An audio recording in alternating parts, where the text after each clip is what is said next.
It's more. He's so fast. I Yeah. think it's more. Yeah, he's so fast. So fast. Yeah. Yeah, you can see on the TV. You know? Unbelievable. People have likened Salah to Messi in recent weeks. So just Sorry? a few people have likened Salah to Messi in recent weeks. Mo Salah to Messi. I just want to know your thoughts on that. A lot of respect of Salah, a lot of respect. But like I respect a lot, I help him to tell him, so try to be a boy to be compared with the other guy, please. Take question in Spanish, please. Hola Pep, abans d'atacar el City històricament, com deia... صلاح لاعب سريع جدا يتحول بسرعة إلى الهجوم ونعرفه جيدا. في المباراة الأولى في ليفربول عانينا في الشوط الأول لكننا سيطرنا على الثاني ونعتقد أن هذا سيكون سيناريو المباراة المقبلة أمامهم كذلك.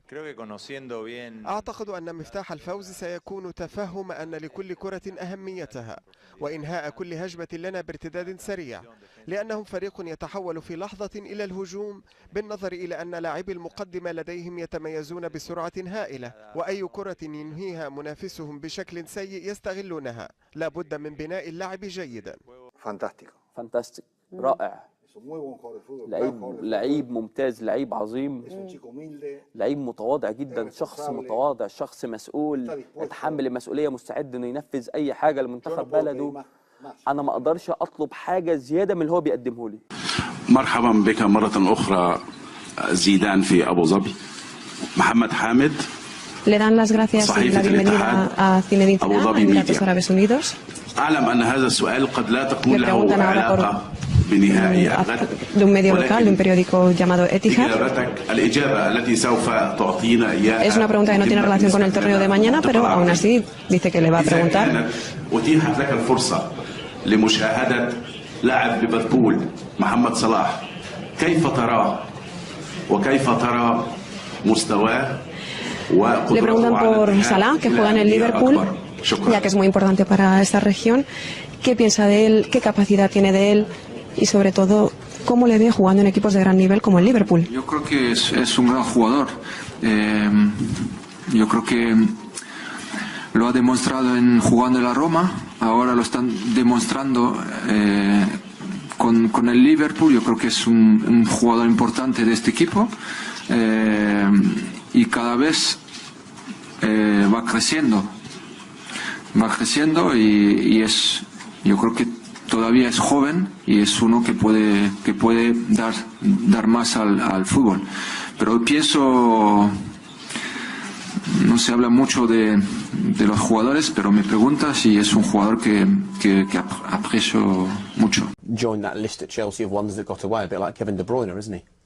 Yeah, he is, and it's difficult. I don't think there shouldn't be too much finger pointing. I was there with Salah. He was young. It was probably an early stage in his career. Didn't work for him. He went away and did well. De Bruyne had the same situation.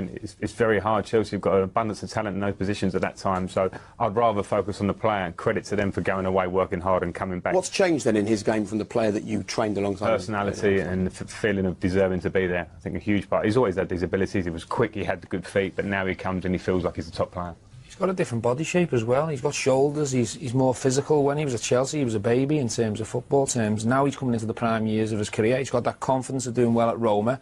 He's in a good place, and he's come and started really well. And that's just, continued. I think a big thing when you go to a new club is how you get your first step in the door. Are you coming to be a starter, or are you coming to be a squad member to work your way into the first team? I think at Chelsea, it was evident he was coming to work his way in. So therein is a confidence issue maybe. And he seems, from what the guys have said about him, he's not one who's to be out there with all the bravado. He's quite a laid-back character. He's come to Liverpool as a starter, and you're seeing the benefits in his performance. And he's risen to the challenge of arriving at a big club. He's been at big clubs before, but at a big club with a big price on his head as well, and he seems to have just almost accepted that, doesn't he? Yeah, but with real humility. You just see it. I think his nature, from knowing him and seeing how he reacts. I like seeing players who score week in, week out, and he's not doing interviews after the game.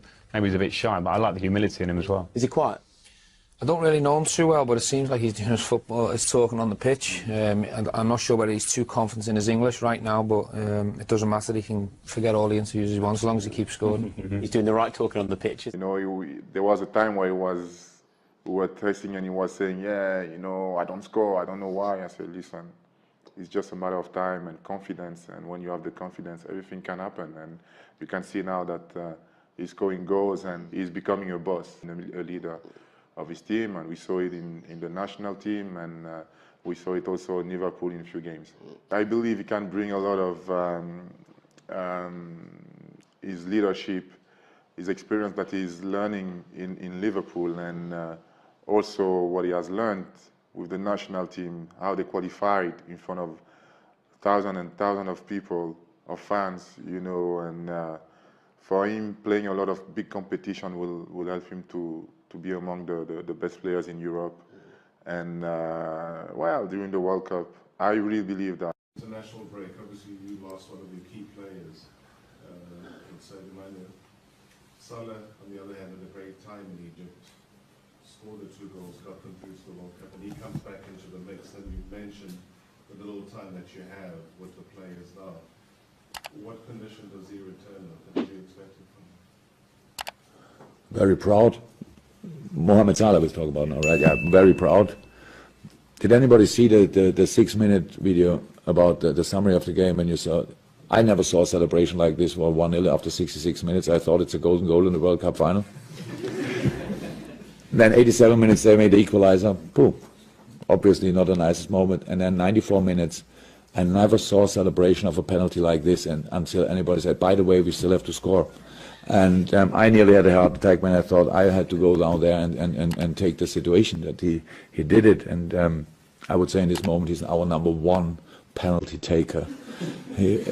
That pressure was unbelievable. He did really well, and after 27 years, I think fantastic news for Egypt, and that's a really good generation what they have there. So they should go to the World Cup, but how it always is, first you need to be qualified. So now are they? As mais conhecidas são as favoritas ao título sempre, né? Entre elas Brasil, Alemanha, França, Espanha, Argentina, são seleções que qualquer campeonato que esteja, eles vão ser os destaques, né? E eu acho que de surpresa, acho que a Bélgica tem um excelente time. Salah vem muito bem, é um grande jogador, né? E acho que pode fazer diferença também na Copa do Mundo. Ask a question, right? Yeah. Who is your favorite player in? Salah. Salah. Oh, man. Good choice. Good choice. Season that he's having, nobody really saw this coming. We've talked, in parts about him through as the season has gone on, and this is why the company that he's in terms of the Liverpool players who've scored 30 or more goals in a season, and now Mohamed Salah is on that list. Yeah, well, apart from you've got John Aldridge and Fernando Torres, and you're talking about doing it consistently, and that's where he's going to be judged. Those players on that list have done it consistently, whether it's there or in other clubs, and that's what Mo now has to do. And when you consider the amount of goals he's got and the chances he's missed, I think that what's happened is he was going on to say, like you said there, Kels, he's closer to the goal. He's got a manager that, because he maybe missed a couple early on in the season, he stayed with him, and we've seen him score goals, take them so well, and we've seen him miss unbelievable chances as well. But the fact is, he knows now, as a forward, I'm going to be in this team. I will play, even if I miss chances, I'm still going to get to play, and I'll get chances to score, and that's what he's done. Do you think that the difference between the Mohamed Salah that we're seeing at Liverpool and the one that we saw at Chelsea, Rob, is that he's just getting more opportunities, or is it that he's changed as a player as well? Well, he was a lot younger and more immature, and it probably lacked the confidence that he's got now.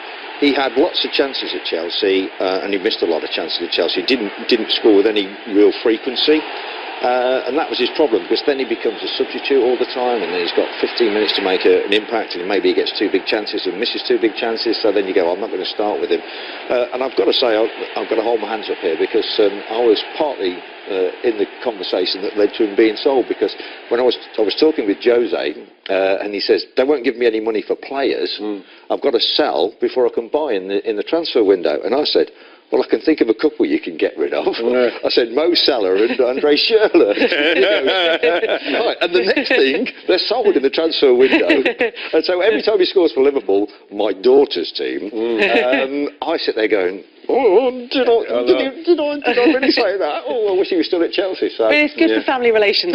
She loves it. Yeah, exactly. I mean, do you see a difference in him as a player? I mean, it seems. I mean, you've both mentioned it, the fact that he does miss chances, and everybody misses some chances, but the goals that we've seen here, a couple. But it does seem that he's just getting so many opportunities. But this is what's happening, and we saw at Roma, you know, he had opportunities because he was playing, and they had faith in him, and he stayed on the pitch. So if you miss a chance early, and back when we played, it was a natural thing for a forward. You miss a couple because that's what you do. You're there to score, of course, but you're going to miss some. But what I found what's happened in recent times is that players are getting taken off, forwards are getting taken off at 60 minutes, and what you want is you want to be able to play through those times, so as then you can, when defenders are tiring and chances are coming, you're able to be on the pitch to take the chances. But what's happened with Mo Salah, what obviously didn't happen with him at Chelsea, he didn't stay on the pitch long enough to get past these missing the chances phase, because once he comes off the pitch,